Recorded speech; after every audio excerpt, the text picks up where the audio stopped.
I now want to turn to warnings from the new coalition defence spokesman. Now, James Patterson's a very impressive MP, I think. He's accused the Albanese government of hollowing out current military capability so that the government can fund AUKUS, the submarine program. He's warned, quote, peacetime culture is leaving Australia unprepared. Rising threats from China, we know all about that.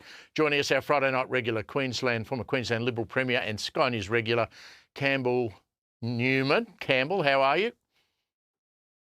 G'day, Steve. Great to be with you. Oh, did you ever think you would see a picture of a royal prince in the back of a car being arrested by London bobbies? No. Shit. It's unbelievable. Before I went to bed last night, I saw it breaking. I was just like absolutely gobsmacked, you know?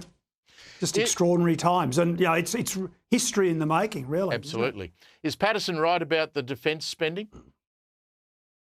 Oh, absolutely. And, look, the trouble is, we've committed to this very important subs project, very expensive, but it can't be allowed to sort of gobble up the rest of the necessary expenditure in defence for the Air Force and the Army.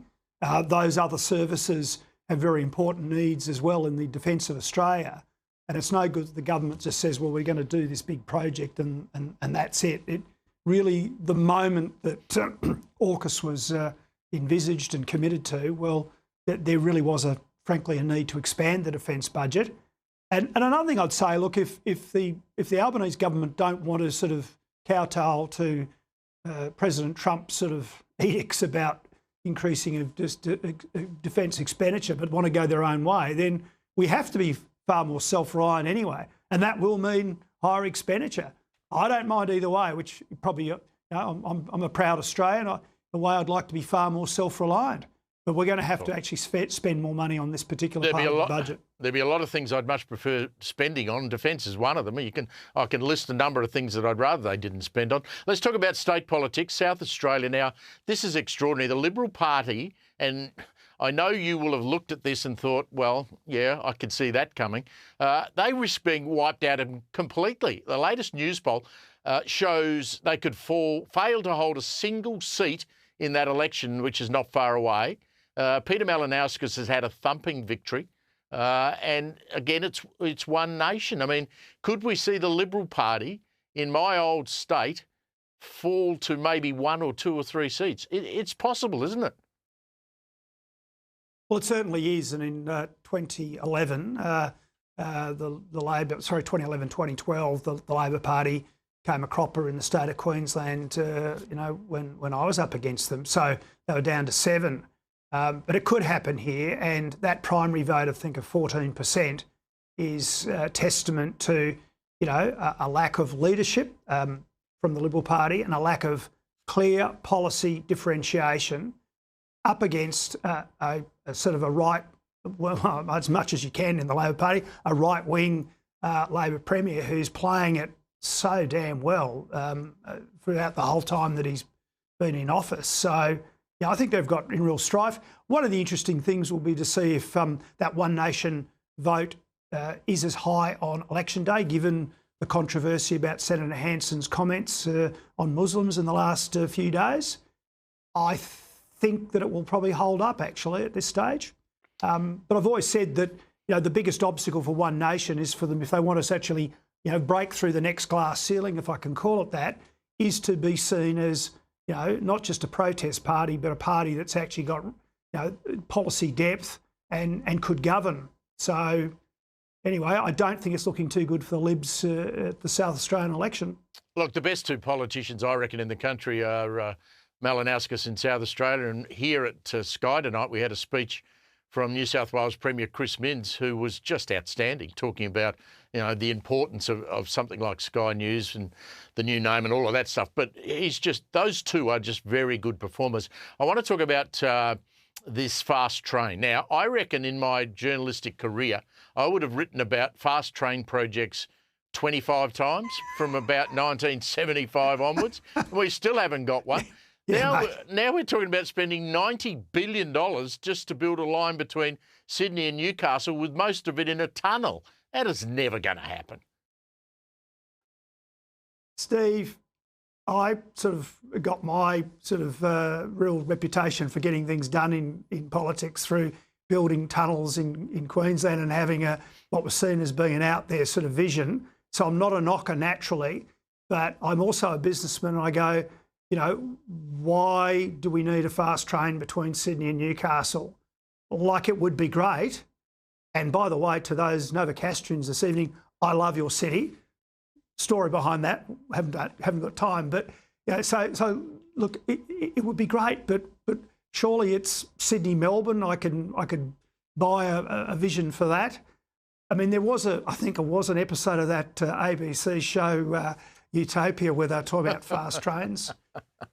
Look, it's just like I think, and why is the federal government sort of pushing it when the state government seem almost like they're not interested? I mean, like, would people get back in their lane? I mean, go back to defence. I mean, let me give you a hint. Yeah, I'll give you a hint. To change the discussion this week away from ISIS brides in Syria and get people to talk about a fast train, that's never going to happen. That's the hint. That could be it. That could be it, mate.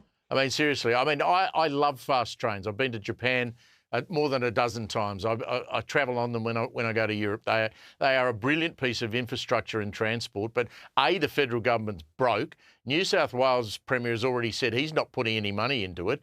And how does the rest of Australia feel? How do all our great mates in Queensland feel that we're going to spend $90 million getting a few people between Sydney and Newcastle and back again?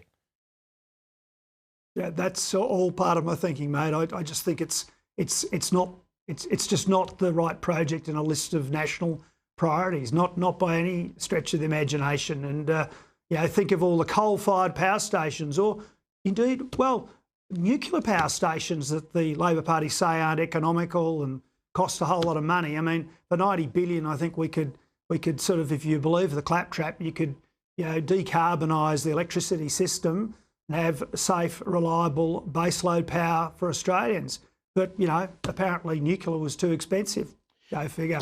Just before you go, I want to talk about Bunnings. I know you're a Bunnings fan. I'm a Bunnings fan as well. Their CEO, Rob Scott, he has issued a warning saying Australia is at, quote, a tipping point due to high inflation, sagging productivity. And he said the government has to work with business to solve it. He's absolutely 100% correct. Do you think Jim Chalmers is listening? Well, perhaps eventually Jim Chalmers will listen to all this stuff, and I'm concerned about so many business failures, and particularly when you start seeing prominent brands like Barbecues Galore going down, you really do have to worry. And the opportunity here, though, Steve, is that this is going to Angus Taylor and the Coalition to start hammering these points. Yeah. And I was reassured that in the last week, they actually have started to talk about things that the Liberal Party should talk about. And my only extra bit of advice is keep doing it, but be absolutely unequivocal. If you're asked about immigration and you're saying it's too high, set the number. Stop mucking about. If you want to talk about small business and how to unleash it and let it go, give us the specifics. 100%. If you want to talk about tax, give us the specifics. If you don't want ISIS brides coming back in Australia, say it. I mean, Albanese got away this week with the most ridiculous nonsense, saying, you made your bed, you got to live and lie in it. This is the guy in 2022 who was supporting them coming home, and clearly the government is supporting them coming back. Oh, so of course they are. Be unequivocal, be straight down the line, and they will be rewarded, particularly in terms of talking about the impact on business and productivity.